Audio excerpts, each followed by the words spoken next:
Organisational culture क्या होता है, ऑर्गेनाइजेशनल कल्चर की different types, great organisational culture की डिफरेंट क्वालिटीज़ को डिटेल के साथ स्टडी करेंगे। What is organisational culture? एक ऑर्गेनाइजेशन में बहुत सारे एम्प्लॉयज़ काम करते हैं। एम्प्लॉयज़ टीम्स में काम करते हैं। ये एम्प्लॉयज़ एक दूसरे के साथ इंटरेक्ट करते हैं। ऑर्गेनाइजेशन के एम्प्लॉयज़ ऑर्गेनाइजेशन से बाहर भी लोगों के साथ इंटरेक्ट करते हैं, डिफरेंट स्टेक होल्डर्स के साथ, सप्लायर्स के साथ, वेंडर्स के साथ और कस्टमर्स के साथ।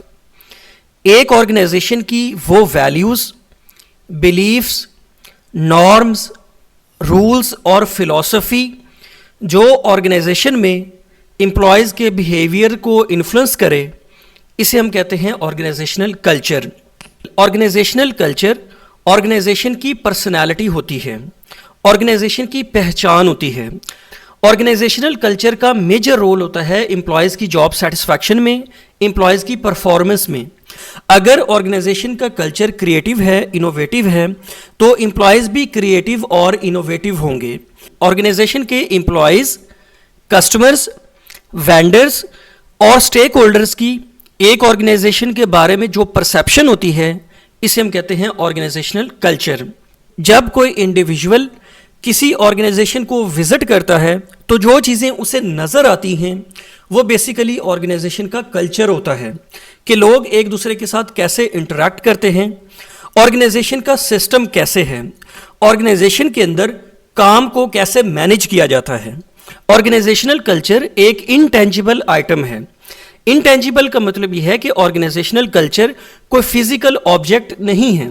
ऑर्गेनाइजेशनल कल्चर एक इनटेंजिबल आइटम है जिसे आप फील तो कर सकते हैं लेकिन आप इसको टच नहीं कर सकते।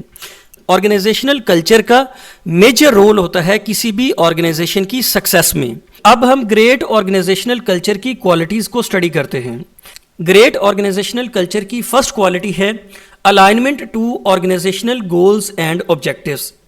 ऑर्गेनाइजेशनल कल्चर ऑर्गेनाइजेशन के गोल्स और ऑब्जेक्टिव्स के साथ अलाइन होता है। फॉर एग्जाम्पल, एक ऑर्गेनाइजेशन प्रॉफिट को मैक्सिमाइज करना चाहती है, ये ऑर्गेनाइजेशन का गोल है, तो ऑर्गेनाइजेशन का जो कल्चर होगा वो भी कंपटीशन बेस्ड होगा। फॉर एग्जाम्पल, एक ऑर्गेनाइजेशन का ऑब्जेक्टिव है इनोवेशन एंड क्रिएटिविटी, तो ऐसी ऑर्गेनाइजेशन का जो कल्चर होगा वो भी क्रिएटिव होगा, इनोवेटिव होगा। ऑर्गेनाइजेशनल कल्चर की नेक्स्ट क्वालिटी है a culture of appreciation. Employees जब अपने टारगेट को अचीव कर लेते हैं या अपने टास्क को कंप्लीट कर लेते हैं तो उनको अप्रिशिएट किया जाता है, एम्प्लॉयज़ की परफॉर्मेंस को एक्नॉलेज किया जाता है। ऑर्गेनाइजेशनल कल्चर की नेक्स्ट क्वालिटी है a culture of trust. Organisation का कल्चर ऐसा होता है कि लीडरशिप का एम्प्लॉयज़ के ऊपर ट्रस्ट होता है। ऑर्गेनाइजेशनल कल्चर का फोकस परफॉर्मेंस के ऊपर होता है। एम्प्लॉयज़ की परफॉर्मेंस एज पर स्टैंडर्ड होनी चाहिए। ऑर्गेनाइजेशनल कल्चर की नेक्स्ट क्वालिटी है रेजिलियंस। बिजनेस इन्वायरमेंट डायनामिक होती है। Business environment over the time change होती रहती हैं। रेजिलियंट कल्चर ऑर्गेनाइजेशंस चेंजेस को ऑब्जर्व करती हैं और चेंजेस को अडॉप्ट करती हैं। ऑर्गेनाइजेशनल कल्चर की नेक्स्ट क्वालिटी है टीम वर्क। ये बहुत इंपॉर्टेंट कैरेक्टरिस्टिक है। ऑर्गेनाइजेशन का कल्चर ऐसे होता है कि लोग टीम्स में काम करना पसंद करते हैं। ऑर्गेनाइजेशनल कल्चर की नेक्स्ट क्वालिटी है इंटेग्रिटी एंड ट्रांसपेरेंसी। ऑर्गेनाइजेशन में ट्रांसपेरेंसी होती है। ऑर्गेनाइजेशनल कल्चर की नेक्स्ट क्वालिटी है इनोवेशन। ऑर्गेनाइजेशनल कल्चर एम्प्लॉयज़ में इनोवेशन और क्रिएटिविटी डेवलप करता है और प्रमोट करता है। ऑर्गेनाइजेशनल कल्चर की नेक्स्ट क्वालिटी है साइकोलॉजिकल सेफ्टी। एम्प्लॉयज़ को साइकोलॉजिकल सेफ्टी होती है। एम्प्लॉयज़ को किसी भी किस्म का कोई थ्रेट नहीं होता। Types of organisational culture. Organisational culture की फर्स्ट टाइप है एडोक्रेसी कल्चर। एडोक्रेसी कल्चर में एम्प्लॉयज़ को फुल फ्रीडम दिया जाता है। एम्प्लॉयज़ एक्सपेरिमेंट करें, रिस्क लें, नए आइडियाज़ के ऊपर काम करें। एडोक्रेसी कल्चर ऑर्गेनाइजेशंस का फोकस क्रिएटिविटी के ऊपर होता है। एडोक्रेसी कल्चर ऑर्गेनाइजेशंस एम्प्लॉयज़ के न्यू आइडियाज़ को इनकरेज करती हैं।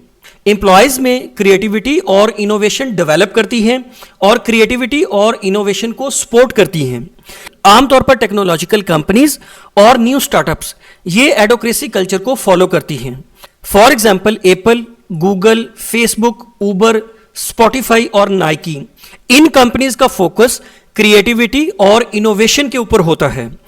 इसी वजह से इन ऑर्गेनाइजेशंस के अंदर एडोक्रेसी कल्चर होता है। ऑर्गेनाइजेशनल कल्चर की नेक्स्ट टाइप है क्लैन कल्चर, इसको कोलैबोरेटिव कल्चर भी कहते हैं। जैसे कि अपने नाम से ऑब्वियस है कोलैबोरेटिव कल्चर। क्लैन कल्चर का फोकस टीम वर्क के ऊपर होता है। क्लैन कल्चर ऑर्गेनाइजेशंस एक फैमिली की तरह काम करती हैं। क्लैन कल्चर ऑर्गेनाइजेशन में एक एम्प्लॉय को और एम्प्लॉय की फीडबैक को बहुत इंपॉर्टेंस दी जाती है। क्लैन कल्चर में ऑर्गेनाइजेशन के एम्प्लॉयज ऑर्गेनाइजेशन के लिए बहुत वैल्यूएबल होते हैं। ऑर्गेनाइजेशन एक फैमिली की तरह काम करती है। क्लैन कल्चर के मल्टीपल बेनिफिट्स होते हैं। क्लैन कल्चर से एम्प्लॉय रिटेंशन इंप्रूव होती है।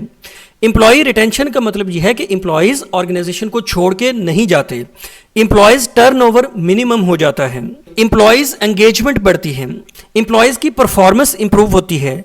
एम्प्लॉयज के अंदर जॉब सेटिस्फैक्शन डेवलप होती है। एम्प्लॉयज की प्रोडक्टिविटी और एफिशिएंसी भी बढ़ जाती है। रेडमंड और चुबानी ये वो कंपनीज हैं जो क्लैन कल्चर को फॉलो करती हैं। ऑर्गेनाइजेशनल कल्चर की नेक्स्ट टाइप है मार्केट कल्चर, इसको कम्पीट कल्चर भी कहते हैं। मार्केट कल्चर ऑर्गेनाइजेशंस का फोकस प्रॉफिट के ऊपर होता है, कंपटीशन के ऊपर होता है। ऐसी कंपनीज या ऑर्गेनाइजेशंस जो मार्केट कल्चर को फॉलो करती हैं उनका मेजर कंसर्न होता है प्रॉफिट। ऐसी कंपनीज जिनमें कम्पीट कल्चर होता है उनका फोकस प्रॉफिट के ऊपर होता है, कंपटीशन के ऊपर होता है। कम्पीट कल्चर ऑर्गेनाइजेशंस में हाई प्रेशर एनवायरनमेंट होता है। लीडरशिप का एम्प्लॉयज़ के ऊपर बहुत प्रेशर होता है। लीडरशिप की एम्प्लॉयज़ से हाई परफॉर्मेंस की डिमांड होती है। जब एम्प्लॉयज़ अपने टारगेट्स को अचीव कर लेते हैं, अपने गोल्स को अचीव कर लेते हैं, अपने टास्क को पूरा कर लेते हैं, तो ऑर्गेनाइजेशन एम्प्लॉयज़ को रिवॉर्ड भी देती है। कम्पीट कल्चर ऑर्गेनाइजेशंस हमेशा कंपटीशन को विन करना चाहती हैं। अमेजॉन, टेस्ला और जनरल इलेक्ट्रिक ये एग्जाम्पल्स हैं। ऑर्गेनाइजेशनल कल्चर की नेक्स्ट टाइप है हायरार्की कल्चर, इसको कंट्रोल कल्चर भी कहते हैं। ऑर्गेनाइजेशन के अंदर एक हायरार्की होती है, एक स्ट्रक्चर होता है। फॉर एग्जांपल ऑर्गेनाइजेशन में टॉप मैनेजमेंट होती है, मिडिल मैनेजमेंट होती है, लोअर मैनेजमेंट होती है और इसके नीचे फिर वर्कर्स होते हैं। हायरार्की कल्चर ऑर्गेनाइजेशंस में एक वेल डिफाइंड स्ट्रक्चर होता है। ऑर्गेनाइजेशंस के अंदर स्टेबिलिटी होती है। ऑर्गेनाइजेशन की हायरार्की में मल्टीपल लेयर्स होती हैं। लीडरशिप और एम्प्लॉयज में सेपरेशन होती है। हायरार्की कल्चर ऑर्गेनाइजेशंस में प्रोसेसेस और सिस्टम्स वेल डिफाइंड होते हैं।